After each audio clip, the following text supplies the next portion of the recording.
Hello' everyone, আজি এযোৰ কাপোৰ আপোনালোকক দেখাব লৈছোঁ। যিহেতু বহুতে মোক সুধি থাকে কাপোৰসমূহ কেনেকৈ বনায় অকণমান দেখাবাচোন। এই ডিজাইনটো মই আজি দেখাব লৈছোঁ আৰু আগতে মই এই চিম্পল এই ডিজাইনটো ফেচবুকত দিয়া আছে। যদি পেজত চাব বিচাৰে চাই ল'ব পাৰিব। আজি ভাবিছোঁ এই ফুলপাহ মই কেনেকৈ গোলাপৰ ষ্টাইলত ধুনীয়াকৈ কৰিছোঁ আৰু লগতে এই ডিজাইনটো মই আগতে ফেচবুকৰ পেজত দিয়া আছে, কোনোবাই চাব বিচাৰিলে চাই ল'ব পাৰিব। আৰু এইটো ধুনীয়া একদম হেভিকৈ কৰা আছে ৱৰ্কটো, আৰু সেইবাবে ভাবিছোঁ আপোনালোকৰ লগত শ্বেয়াৰ কৰোঁ। আৰু এইটো ধুনীয়াকৈ দেখিছে মই আঁকি লৈছোঁ গোলকৈ। তাতে মই 5ডাল দি লৈছোঁ। ইয়াতে 5ডাল 20 দিব লাগিব। আপোনালোকে 5ডাল 7ডাল 3ডাল এনেকৈ দি ল'ব পাৰে।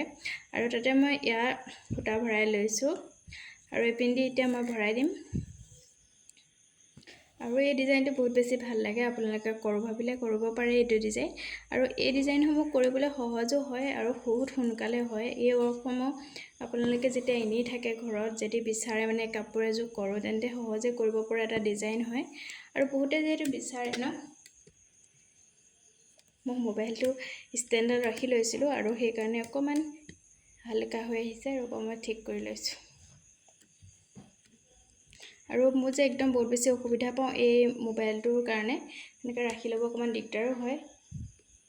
আৰু মোৰ যিডাল মানে ষ্টেণ্ড হয়, সেই ষ্টেণ্ডডালত অকণমান দিগদাৰ হয় বাৰু। তাৰপৰা এইফালে এনেকৈ মই 5ডাল ভৰাই ল'ম। গমটো পাইছে চাগে মই কেনেকৈ ভৰাইছোঁ। এতিয়া মই এইফালে 5ডাল ভৰাই লৈছোঁ। ফাইনেলি এইফালে মই 5ডাল ভৰাই ল'লোঁ আৰু অলপমান মাজে মাজে স্কিপ কৰিছোঁ। গমটো পাইছে চাগে, ধুনীয়াকৈ বুজাই কৰিছোঁ। এইফালে 5ডাল এনেকৈ ধুনীয়াকৈ ভৰাই লৈছোঁ আৰু তাৰপিছত ইটো চাইডে মই এনেকৈ গাঁঠিটো দি দিম। আৰু ইয়াতে গাঁঠিটো এনেকুৱাকৈ দিব যাতে টান খাই, মানে ঢিলা হৈ যাতে নাযায়। আৰু গাঁঠিটো দিওঁতেনে আপোনালোকে এনেকৈ পাক এটা দি ল'ব, দি এনেকৈ ইয়াত। আৰু এই কামবোৰ আচলতে যিসকলে কৰি থাকে তেওঁলোকৰ কাৰণে একেবাৰে সহজ হয়, আৰু যিসকলে নকৰে তেওঁলোকে প্ৰথম কৰোঁতে অকণমান টান পায়। আৰু ইয়াত দেখিছে মই গাঁঠিটো ধুনীয়াকৈ ইয়াত দি লৈছোঁ। আৰু এই গাঁঠিটোত এনেকুৱাকৈ দিব যাতে অকণমান টান হয় ৰছীডাল, কাৰণ ঢিলা হ'লে পিছত ফুলপাহ বেয়া হৈ যোৱাৰ চান্স থাকে। আৰু এম্ব্ৰইডাৰী ৱৰ্কসমূহ কৰোঁতেনে আপোনালোকে গাঁঠিটো দিয়াৰ পাছত পিছলৈ অকণমান ভালকৈ চাব ঠিক হৈছে নাই। আৰু এইফালে দেখিছে ধুনীয়াকৈ মোৰ হৈ গ'ল সেইটো। তাৰপিছত মই এনেকুৱা এডাল ধুনীয়াকৈ ৰিবন লৈ লৈছোঁ। আৰু যেতিয়া আপোনালোকে ৰিবন ৱৰ্ক কৰিব তেতিয়া এনেকুৱা বেজি ল'ব লাগিব, যিহেতু এই বেজিটো ডাঙৰ হয় আৰু ৰিবনটো ভৰাবলৈ তেনেই সহজ হৈ পৰে। আৰু এনেকুৱা ডাঙৰ বেজি হ'লেহে আপোনালোকে ৰিবন ৱৰ্ক কৰিব পাৰিব। এনেকৈ মই ধুনীয়াকৈ ভৰাই ল'লোঁ।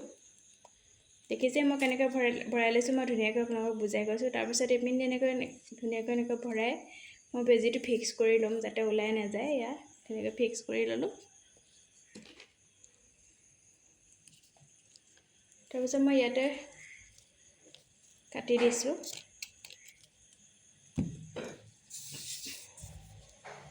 আৰু মই ইয়াত গাঁঠি নিদিওঁ, মই এনেকৈ ধুনীয়াকৈ এনেকৈ 3টা পাক দি এপিঠি বেজিটো এনেকৈ ভৰাই দিম।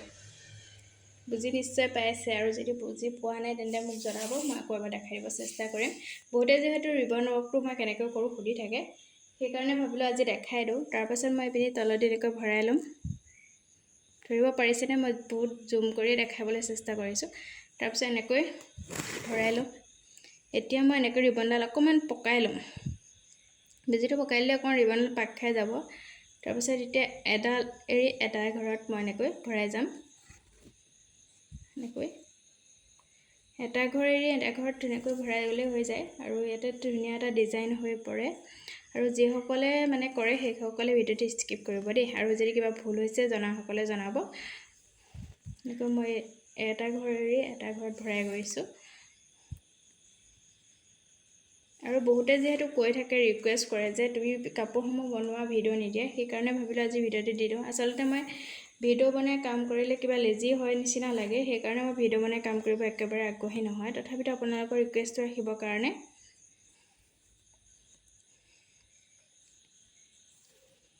এইফালে এটা ঘৰ এৰি এটা ঘৰ এনেকৈ ভৰাই গ'লেই হ'ব। আৰু যেতিয়ালৈকে এই ৰছীকেইডাল পূৰ নহয় তেতিয়ালৈকে এনেকৈ ঘূৰাই থাকিব।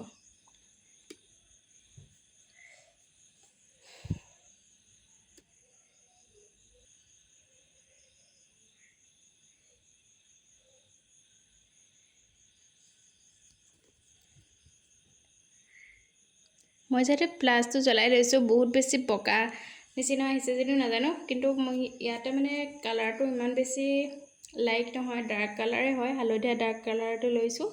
আৰু ফাইনেলি মোৰ গোলাপ পাহ ৰেডি হৈ গ'ল। আৰু এনেকৈ আপোনালোকে কৰি চাবচোন, যদি বুজি পোৱা নাই আৰু জনাব, মই আকৌ এবাৰ দেখাই দিব চেষ্টা কৰিম। ফাইনেলি এই পাহ হৈ গ'ল মোৰ গোলাপ পাহ।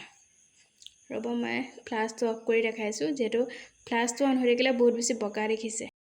ফাইনেলি এই পাহ হৈছে মই কৰা ফুলপাহ, আৰু দেখিছে গোলাপৰ ডিজাইনত ধুনীয়াকৈ হৈ গৈছে। আৰু যদি আপোনালোকে 7টা দিয়ে তেতিয়া মানে বেছি ধুনীয়া হয়, যিহেতু মোৰ ৱৰ্কটো অকণমান হেভিকৈ কৰিছে, গতিকে মই 5ডাল দিছোঁ। আপোনালোকে বিজোৱাকৈ 7ডাল দিলে বেছি ডিজাইনটো বেছি ধুনীয়া হৈ পৰে।